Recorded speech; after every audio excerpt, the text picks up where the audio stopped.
The grand ballroom of the St. Regis was a cavern of gold leaf and crystal, a place where the air itself seemed filtered through currency before it was allowed to touch human lungs, and beneath the ambient hum of string quartets and polite laughter lay the predatory silence of sharks circling a wounded seal.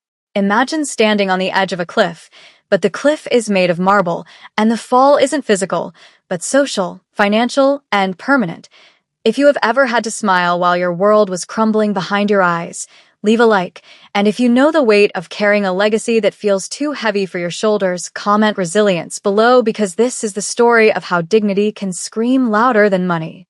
Simone stood before the floor-to-length mirror in the suite that the company credit card could barely cover, her fingers trembling slightly as they smoothed the fabric of the deep, royal purple dress that clung to her silhouette like a second skin. It was sleeveless, exposing arms that felt too fragile to hold up the empire her father had left behind, the silk cascading down to the floor in a pool of violet darkness that contrasted sharply with the sterile, beige luxury of the hotel room. She looked the part of the billionaire heiress the tabloids claimed she was: poised, sculptural, the epitome of modern royalty, but the reflection lied. The bank notification on her phone, currently face down on the mahogany vanity, told the truth, a negative balance that made her chest tighten with a suffocating, bone-deep panic. Coffee first. Always coffee first. But there was no coffee, only the bitter taste of anxiety. She wasn't just here to be seen, she was here to beg, though they called it securing capital in these circles. The legacy of the monolithic tech firm her father built was hanging by a thread, dismantled by bad investments and corporate vultures who smelled blood in the water the moment the funeral flowers wilted. Simone took a breath, holding it until her lungs burned, forcing her heart rate to slow, forcing the terrifying reality of her financial ruin into a small, dark box in the back of her mind. She applied her lipstick, a shade of defiance, and stared into her own dark eyes. "You're not broken. You're just bending." Tonight was the test. Tonight, she had to walk into the lion's den, wearing purple silk-like armor, and convince the very men trying to destroy her that she was untouchable. The sensory assault of the gala was immediate and overwhelming, a tidal wave of clinking crystal, overpowering floral arrangements that smelled of funeral parlors, and the heavy, cloying scent of expensive cologne mixed with the metallic tang of ambition. The lights were too bright, illuminating every pore, every flaw, demanding perfection from those who walked the plush crimson carpet. Simone moved through the crowd with a practiced grace, her head high, her gait fluid, but inside, she was screaming. Every hand that reached out to shake hers felt cold, every smile felt like a baring of teeth, and the whispers that trailed in her wake were like little daggers finding the chinks in her armor. She was the ice queen to them, the failing daughter, the diversity higher in her own family tree. She grabbed a flute of champagne from a passing tray, not to drink, but to have something to hold, a prop to keep her hands from betraying her nervousness. The room was a sea of black tuxedos and glittering gowns, a mesmerizing display of wealth that felt grotesque when she knew she had to choose between paying the legal retainers or the property tax on the estate next month. Then she saw him, Preston, the man who represented everything wrong with this world. He stood near the center of the room, holding court, his laugh too loud, his teeth too white, surrounded by sycophants who laughed on cue. Preston was the one leading the hostile takeover, the one who had called her sweetheart in the boardroom and suggested she sell the company for scraps and go on a permanent vacation. He spotted her, his eyes narrowing into slits of amusement, raising his glass in a mock toast that felt like a slap across the face from across the room. The air grew thinner. The walls of the ballroom, adorned with frescoes of triumphant gods, seemed to lean in, judging her. She could feel the financial countdown ticking in her head, the numbers scrolling down, the looming deadline of the quarter end. She wasn't an heiress tonight. She was a gladiator with a dull sword, stepping into the arena against a man with a machine gun, and the only thing keeping her upright was the terrifying, beautiful stubbornness of a daughter protecting her father's name. The noise became a physical weight, pressing down on her clavicles, so Simone slipped away, seeking the sanctuary of the terrace, where the cool night air promised a momentary truce with her anxiety. The heavy glass doors muffled the cacophony of the gala, reducing the orchestra to a dull thrum, and she walked to the stone balustrade, gripping the rough, cold surface until her knuckles turned the color of ivory. The city sprawled out below her, a grid of electricity and indifference, millions of lights representing millions of lives that didn't care about stock prices or board votes. It was beautiful and lonely. "The view is better when you don't look down," a voice said, deep, resonant, and calm, startling her not with volume, but with its proximity. She turned sharply, her purple dress swirling around her ankles, to find a man standing in the shadows of a large potted olive tree. He was Korean, dressed in a tuxedo that fit him with a lethal precision, the fabric absorbing the light rather than reflecting it. He held a tumbler of amber liquid, his posture relaxed but carrying an underlying tension, like a coiled spring or a resting tiger. This was Junho. He didn't look like the other men inside. There was no desperation in his eyes, no hunger for approval, only a stillness that felt dangerous and safe all at once. He wasn't looking at her dress or her jewelry. He was looking at her hands, the way she gripped the stone. "I prefer looking up," Simone replied, her voice steady despite the adrenaline spiking in her veins.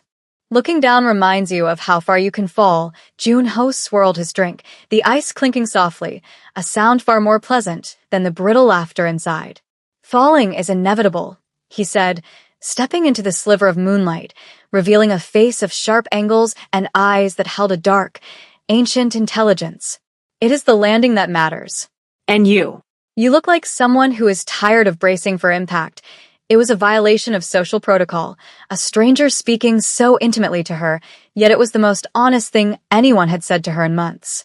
He didn't know her name, or perhaps he did, and didn't care about the titles attached to it. For a moment, amidst the scent of jasmine and city exhaust, Simone felt the heavy mantle of heiress slip, revealing the exhausted woman beneath. She couldn't stay on the balcony forever. The absence of the guest of honor would be noted, and weakness was blood in the water. With a nod of silent acknowledgement to the stranger, whose dark eyes lingered on her with an unreadable expression, Simone returned to the suffocating brilliance of the ballroom. The dinner was being served, a parade of plates carrying food too artistic to be appetizing, portions so small they mocked the hunger of the staff serving them. Simone found her assigned seat at the head table, a placement intended to honor her, but which felt more like being placed in the stocks. To her right sat a senator's wife who spoke only of her horses. To her left, an empty chair that was soon filled by Preston, who had switched placards to torment her. The audacity was breathtaking. He sat down with a heavy sigh, spreading his legs, taking up space, invading her personal sphere with a scent of scotch and arrogance. "Rough night, Simone?" he asked, his voice low, pitched so only she could hear the venom. "You look weary." "The dress is lovely, though. Very regal. A proper mourning color for the end of a dynasty." Simone picked up her silver fork, the metal cold and hard, grounding her. "The company isn't dead, Preston," she whispered, refusing to look at him, focusing on the pristine white tablecloth. "We had a profitable quarter projected," Preston chuckled, a wet, ugly sound. "Projected? That's the word for dreams, darling. The board is meeting Monday. I have the votes. You're out. I'm going to chop up your daddy's legacy and sell it for parts. And you? You'll be just another pretty face on the charity circuit." The cruelty was bone deep. It wasn't business. It was domination. He wanted to see her break. He wanted tears. He wanted the public vindication of destroying the woman who dared to think she could play in the big leagues. Simone felt the tears pricking the back of her eyes, hot and humiliating, but she swallowed them down, turning them into a hard, cold knot in her stomach. The climax of her humiliation arrived with the dessert course. The waiters were clearing the plates when Preston stood up, tapping his spoon against his glass, the sharp, piercing sound silencing the room instantly. 1,000 eyes turned toward them. "Ladies and gentlemen," Preston boomed, his voice projecting with the ease of a man who owns the room. "I'd like to propose a toast." Simone froze. Her heart hammered against her ribs like a trapped bird.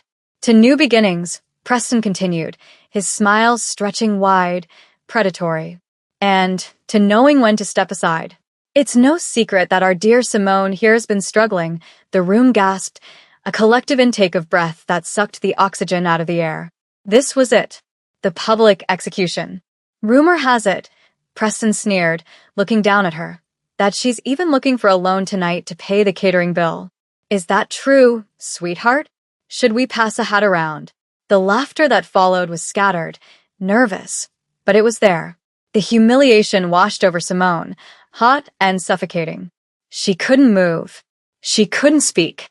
She was the purple statue, frozen in shock, stripped of her dignity in front of the city's elite. Preston reached for a bottle of red wine on the table, feigning a stumble, and the dark liquid sloshed out, splashing onto the pristine tablecloth and splattering the hem of her dress. "Oops," he said, devoid of apology. "Clumsy me. Looks like you're stained, Simone." Permanently, the silence that followed was absolute. Simone stared at the red stains spreading on the purple silk, a visual representation of her bleeding heart. She was alone. Truly, utterly alone. Then, the heavy double doors at the back of the room swung open with a definitive thud. The rhythm of the room shifted. A temperature drop. Walking down the center aisle, ignoring the gasps, moving with the terrifying calm of a storm front, was the man from the balcony. Jonah. He didn't look at the crowd. He didn't look at Preston. His eyes were locked on Simone, and for the first time that night, the air in the room didn't feel like it belonged to the billionaires. It belonged to him.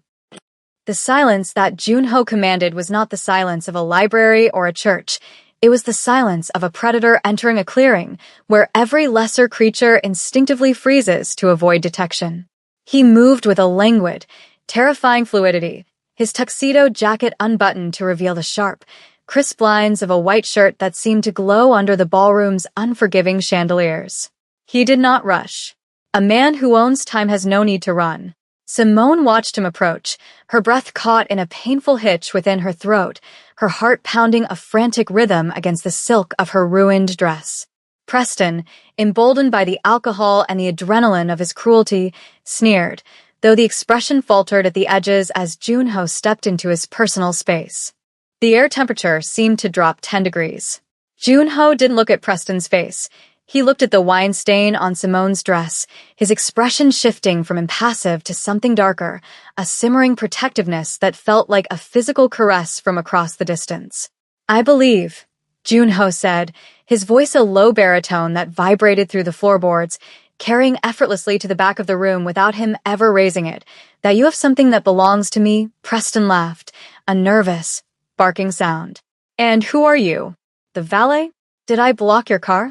The insult hung in the air, heavy and stupid. Junho finally lifted his gaze to meet Preston's, and the effect was instant.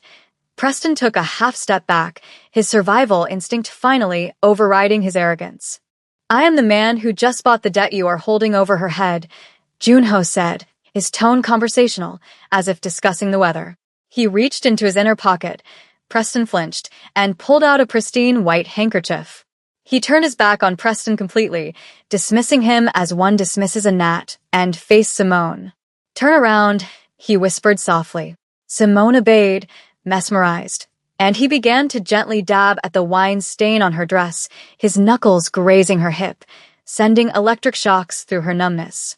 The intimacy of the act, a man kneeling to clean a woman's dress in the middle of a ballroom, was more scandalous than any shout.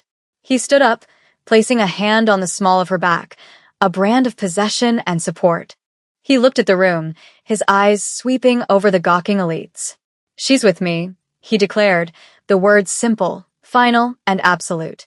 "And anyone who wishes to disrespect her will answer to the K-Corp Syndicate." The name hit the room like a bomb. Glasses stopped midair, whispers died. He wasn't just wealthy, he was the power that the wealthy feared. The walk from the ballroom to the hotel entrance was a blur of adrenaline and sensory overload, a tunnel vision where the only reality was the heat of Junho's hand on her lower back, guiding her, shielding her from the prying eyes that were now filled with fear rather than judgment. They burst out into the cool night air, the humidity of the city wrapping around them like a wet blanket, but it felt cleaner than the conditioned air inside. A sleek, black sedan idled at the curb, its windows tinted to an abysmal darkness. The driver, a man with a scar running down his jaw, opened the door before they even reached it. Junho ushered her inside, the interior smelling of leather and cedar, a masculine sanctuary that felt miles away from her crumbling life. As the door thudded shut, sealing them in a cocoon of silence, the adrenaline crashed. Simone began to shake, a violent, uncontrollable trembling that started in her hands and seized her entire frame. The shame, the fear, the exhaustion of holding up the sky for so long, it all collapsed. She covered her face with her hands, trying to stifle the sob that clawed its way up her throat. She didn't want to cry in front of him, this dangerous stranger who had saved her, but she was shattered. Then, she felt it, a hesitant, gentle weight settling over her shoulders. Junho had removed his tuxedo jacket and draped it over her. He didn't speak immediately. He simply waited, allowing her the dignity of her breakdown. When her breathing finally hitched and slowed, he reached into a small cooler in the center console and produced a bottle of water, cracking the seal with a sharp snap. "Drink," he commanded, but the harshness was gone from his voice, replaced by a quiet solicitude. Simone took the bottle, her fingers brushing his. His skin was warm, calloused, working hands hidden in a billionaire's suit. "Why?" she asked, her voice cracking, sounding small in the dark cabin. "Why did you do that?" "You don't even know me." Junho looked out the window at the passing city lights, the neon streaking across his angular features. "I know enough," he murmured. "I watched you on the balcony. You were holding onto that stone like it was the only thing keeping you from the earth. I know what it looks like when someone is fighting a war in their own head. And I despise bullies." He turned to her, his dark eyes locking onto hers, intense and searching. "And, perhaps, I wanted to know the woman who wears purple armor to a slaughter." The car didn't take her home. It took her to the skyline, specifically to a penthouse that looked down on the city from a vantage point only gods and gargoyles usually enjoyed. The elevator ride up was thick with a tension that was no longer fear, but a magnetic pull that made Simone's skin prickle. When the doors opened, the apartment was vast, minimalist, and bathed in the soft glow of floor lamps that highlighted heavy oak furniture and walls of glass. It was a fortress of solitude. Junho led her to a sprawling leather sofa and poured 2 glasses of amber liquid, a rare vintage whiskey that smelled of smoke and history. He sat opposite her, not too close, respecting her space, yet his presence filled the room. "We have work to do," he said, shifting from the savior to the strategist. "Preston thinks he has won because he humiliated you. He thinks you are emotional, weak. We will use that." Simone took a sip of the whiskey, the burn grounding her. "I have no capital, Junho. My accounts are frozen. The lawyers are circling." She felt the familiar shame rising, but he cut it off with a sharp gesture of his hand. "Money is just numbers," he scoffed. "Power is perception. I bought your debt tonight, yes. But I didn't do it to own you. I did it to partner with you." He leaned forward, his elbows resting on his knees, his face inches from hers. "I have read your designs. The blueprints for the sustainable housing grid your father started? They are brilliant. You are not a figurehead, Simone. You are the architect. And I need an architect." The validation hit her harder than the rescue. For years, men had looked at her and seen a face, a dress, a diversity quota. Junho looked at her and saw her mind. A spark of attraction, hot and undeniable, flared in her chest. It wasn't just gratitude anymore. "So," she whispered, leaning in, drawn into his orbit. "What's the plan?" Junho smiled, and this time, it reached his eyes, crinkling the corners. It was a devastatingly handsome expression. "We let him think he's the king," he said softly. "And then, at the board meeting, we show him that he is merely standing on a trapdoor." But first he reached out, his thumb brushing a stray tear from her cheek, his touch lingering, electric. "First, you need to remember who you are. You are not the victim. You are the queen on the board." The days leading up to the board meeting were a blur of strategy sessions, late-night coffees, and a growing, unspoken intimacy that filled the air between them like static electricity. They worked out of his penthouse, surrounded by papers, schematics, and empty takeout containers. Simone saw the man behind the myth. Junho wasn't just a mafia boss. He was a man who had clawed his way up from nothing, who valued loyalty and competence above all else. And he saw her. Not the heiress, but the woman who could calculate load-bearing stresses in her head and who took her coffee black and bitter. The morning of the meeting, the sky was a bruised purple, matching the mood of the impending confrontation. Simone dressed in a sharp, white suit this time. No more morning colors. She felt armored, not by silk, but by the confidence Junho had reignited in her. They arrived at her company's headquarters together. The whispers started the moment they walked into the lobby, but Simone didn't look down. She looked up. Ready? Junho asked as they stood before the heavy double doors of the boardroom. He didn't offer to go in for her. He offered to stand beside her. Ready, she said, and she meant it. They pushed the doors open. Preston was already sitting at the head of the table, his feet up on the mahogany, laughing with two other board members. The laughter died instantly. Simone. Preston sneered, though his eyes darted nervously to Junho. I thought you'd be crying in a spa somewhere. And you brought your bodyguard. Simone walked to the head of the table, her movements precise. She didn't sit. She stood over Preston.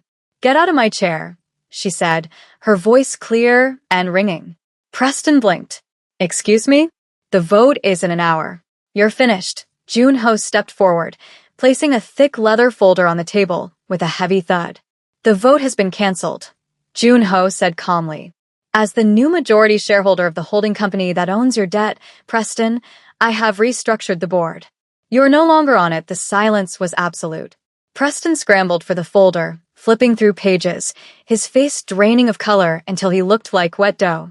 This is illegal, he stammered. This is a hostile takeover. Simone leaned down, her face inches from his, mirroring the intimidation he had tried to use on her. No, Preston, she smiled, cold and sharp. It's just business. Now, get out. You're staining the upholstery. 2 years later, the echo of that night still resonated, but the frequency had changed from anxiety to peace. It was morning, and the light streaming into the renovated loft was golden and thick with dust motes dancing in the air. The view from the floor-to-ceiling windows was still the city, but it no longer looked like a monster waiting to swallow her. It looked like a canvas she was helping to paint. The bank notifications on the phone sitting on the marble counter were no longer warnings of doom, but updates on the completion of the new solar grid housing project, a project that had saved the company and restored her father's name. Simone stood by the window, a mug of steaming coffee in her hands, coffee first, always coffee first, wearing one of Junho's oversized shirts that hung off her shoulder. She felt a pair of arms wrap around her waist from behind, solid and warm, anchoring her to the earth.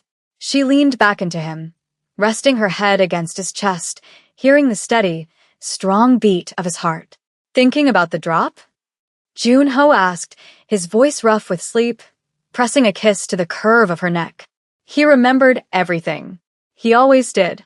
Simone smiled, turning in his arms to face him, tracing the sharp line of his jaw with her thumb. The shadows under her eyes were gone, replaced by the glow of a woman who was loved, seen, and victorious. No, she whispered, looking into his dark, soulful eyes. I was thinking about the landing. She stood on her tiptoes and kissed him, a slow, lingering seal on their partnership, their life, and their love. They had fallen, yes, fallen in love, fallen into a life they built from the wreckage of their pasts. And the landing? The landing was perfect. She looked directly at the invisible audience, the fourth wall breaking for just a second, a twinkle in her eye. If you are still fighting your war, keep going. The view is worth the climb.